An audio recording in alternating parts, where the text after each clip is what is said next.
I wake before my phone. The light is thin. The house is quiet. I stand still for a minute. I watch the world wake slowly. The kettle clicks. A chair creaks upstairs. I listen to small sounds. They give me space to think. I am not trying to solve anything. I am just here, in the quiet, waiting for the day to take its shape. The air is cool on my skin. The floorboards are cold under my feet. It is a simple beginning. No great event, just the slow turning of the world from dark to light. It asks small things. Coffee, tea, go for a walk, stay in bed, answer now, answer later. The tug makes me move my feet back and forth. It pulls me in tiny ways all day. It is not a demand, more like a question that has no single answer. It just hangs there in the air, a low, constant hum. Like a refrigerator you stop noticing until it suddenly turns off. And then you feel the silence. Most people think of big choices tire us, jobs, homes, love. But I find the small ones wear me out too. The tiny talks we have with ourselves, the little back and forths, they add up.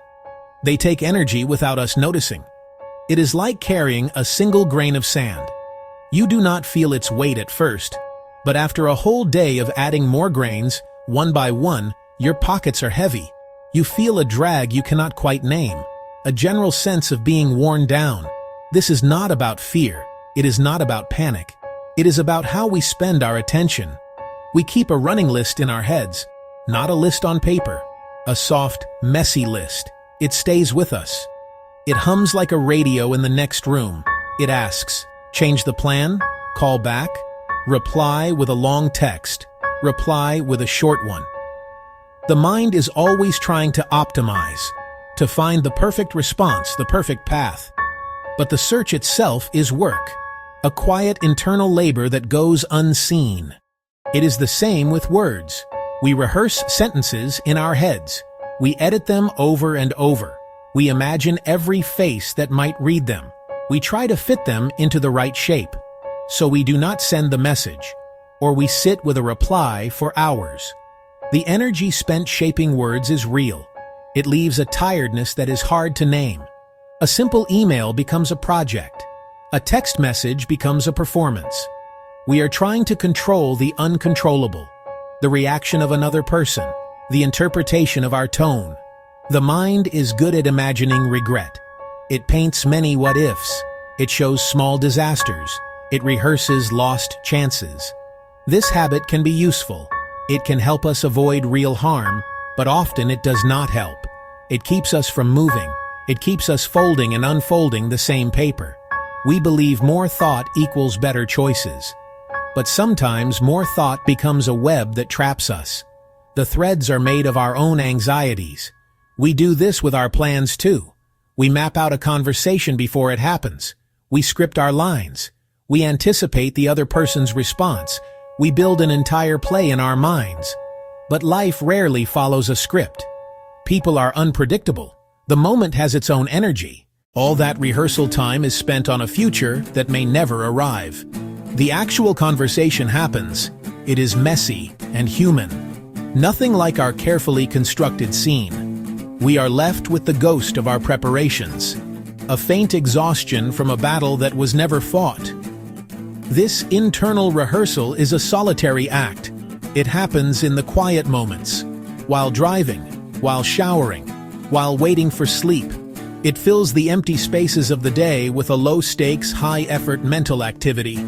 We are directing, producing, and starring in a continuous series of mental short films about our own lives.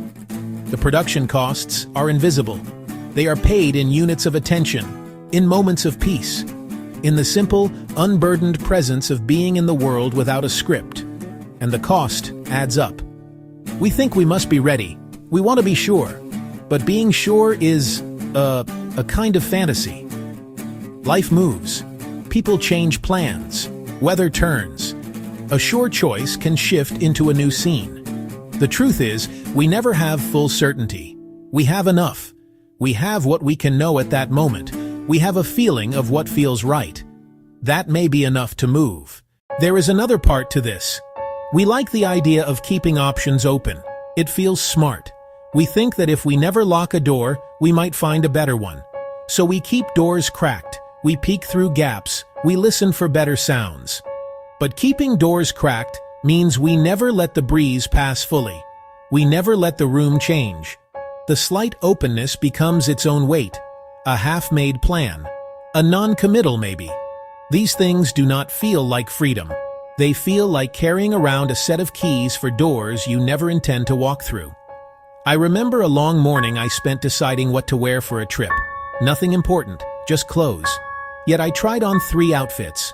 I walked in front of the mirror, I took photos, I asked a friend, I changed again. By the time I walked out, the morning had slipped away. The trip felt smaller. I had fewer minutes to be present. The clothes were fine. The lost time was not. We are presented with abundance, and it paralyzes us. We feel a pressure to make the best choice, the optimal experience.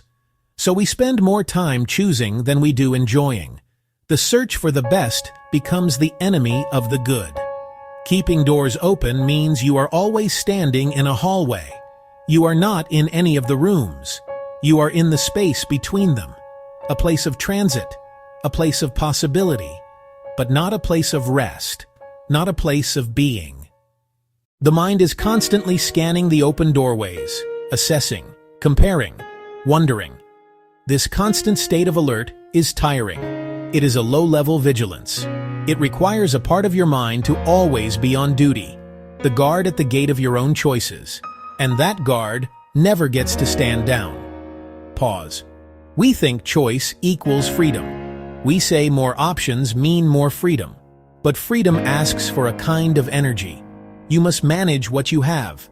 You must choose again and again. Each choice asks for a bit of your thought. Over the day, those bits become a weight. They press on your mind like wet cloth. A simple trip to the supermarket becomes a field of tiny decisions. This brand of milk or that one. The apples on sale or the ones that look fresher. Each one a small negotiation. A tiny debate held inside the quiet of your own mind. I have watched it happen. A friend stands at the fridge. He stares. He moves things around. He opens it again. He closes it.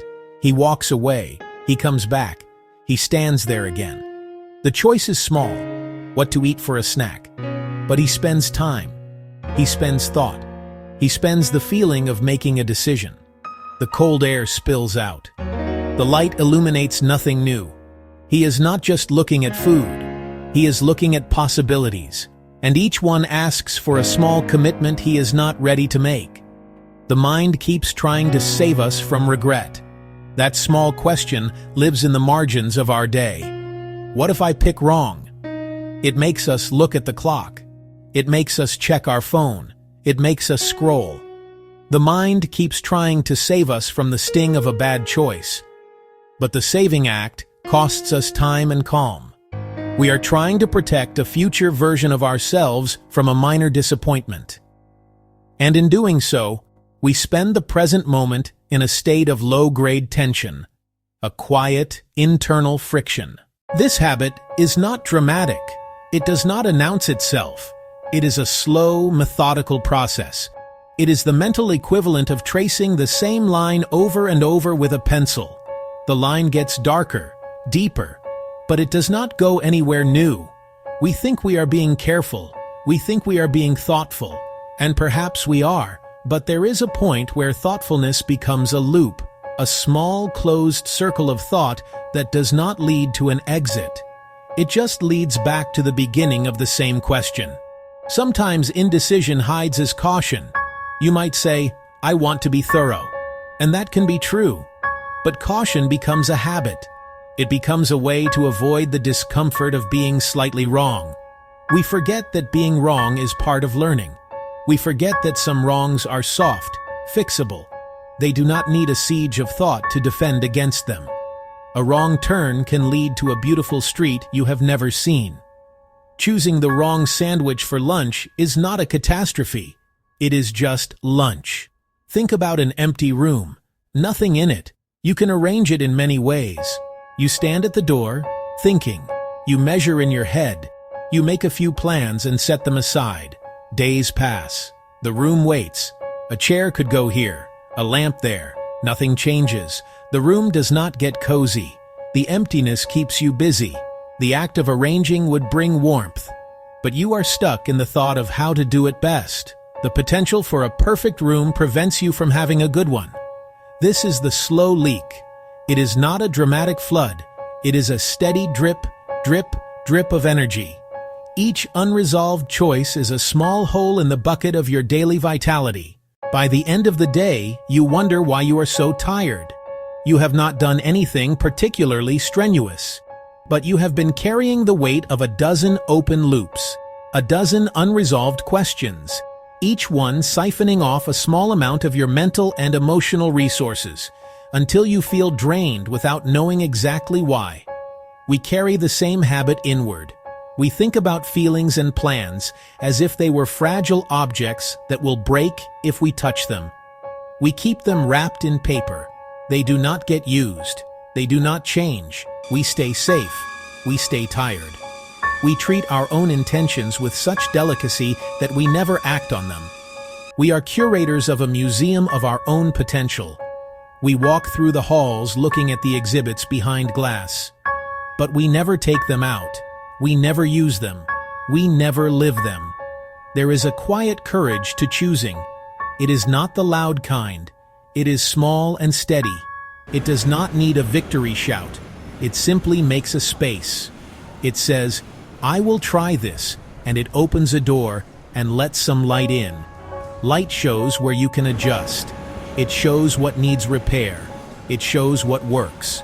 Without that first step, without that first choice, the room remains dark.